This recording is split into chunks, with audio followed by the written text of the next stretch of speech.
déjà l'heure de quitter l'hostel Zeus. Je me dirige tout vers l'aéroport. On est le 9 novembre et c'est le début d'une nouvelle aventure en Thaïlande. Je viens de vivre le célèbre moment où tu te dis me semble que j'ai oublié de quoi. Ce sentiment-là avait raison puisque j'ai effectivement oublié de quoi. J'ai oublié ma bouteille d'eau à l'hostel.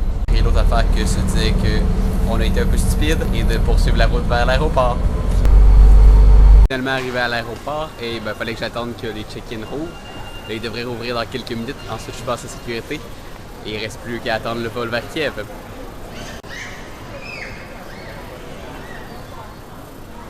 À mon check-in, j'ai récupéré mon billet et j'ai posé la question. Bonne nouvelle, je n'aurai pas besoin de transférer moi-même mon sac à Kiev. Et ça, c'est vraiment excellent parce que j'ai juste 1h45 et c'est un aéroport avec plusieurs terminales. Donc, ça peut être assez long de changer de terminal et trouver la bonne gate. Donc, ça fait que je vais pouvoir me rendre à Bangkok, je crois. J'ai également donné mon sac. Et là, tout ce qu'il me reste à faire, c'est espérer que je vais pouvoir retrouver mon sac une fois rendu en Thaïlande. Je voyagerais vraiment léger, par contre, si je l'avais vu. Je passe à la sécurité. Ce qui était un petit peu compliqué. En fait, il y a quelque chose qui s'est mis à sonner quand j'ai passé. Ensuite, il y a un monsieur qui est venu me voir pour me demander si j'avais un père ou une mère. Il voulait savoir s'il était avec moi. En fait, il pensait que j'étais un mineur. Excellent pour l'estime de soi. Moi qui ne m'ai pas rasé depuis un très bon bout de temps, j'ai encore l'air de mineur, il semblerait, pour vérifier qu'est-ce que j'avais de fautif dans mon sac. Et c'était une canne de légumineuses qui finalement m'ont laissé. Donc, je vais pouvoir savourer cette canne de légumineuses plus tard, qui constituera mon souper et que j'apprécierai particulièrement puisque j'ai failli ne pas l'avoir.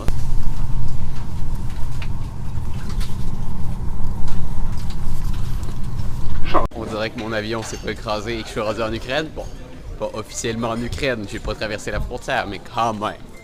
Je suis quand même situé au milieu de l'Ukraine, disons. Et là, il me reste à trouver où se trouve mon vol. Et j'ai même pas besoin de changer de terminal, j'étais dans le terminal D, ce qui est excellent. On va regarder ça. 19 ans. D10.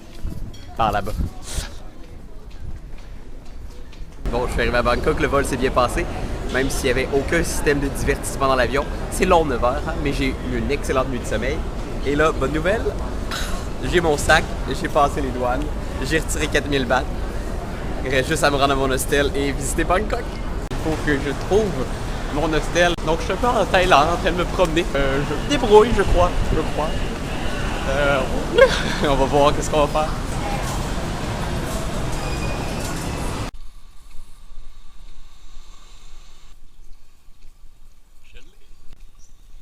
Après m'être installé à l'auberge, je me suis rendu avec un peu de difficulté à la station d'autobus pour savoir comment me rendre dès le lendemain à Udon Thani. Ouais, donc pour que d'habitude que être en Grèce, puis être en Europe, les choses sont plus compliquées, c'est plus dur de se faire comprendre. Et là, je suis dans un bus, j'attends de me rendre au centre-ville pour visiter la ville. Il est 3h30, un peu de retard, mais finalement j'ai toute la journée de demain aussi pour visiter. On veut juste en profiter, puis j'ai eu un sacré bon repas.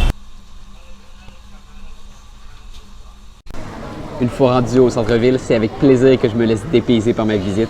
Je me rends sur une rue touristique, je visite plusieurs temples magnifiques. Et oui, et je rentre par accident dans les funérailles nationales du roi qui est récemment décédé.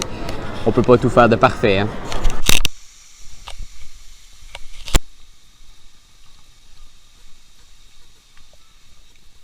Les visites de fin de soirée impliquent...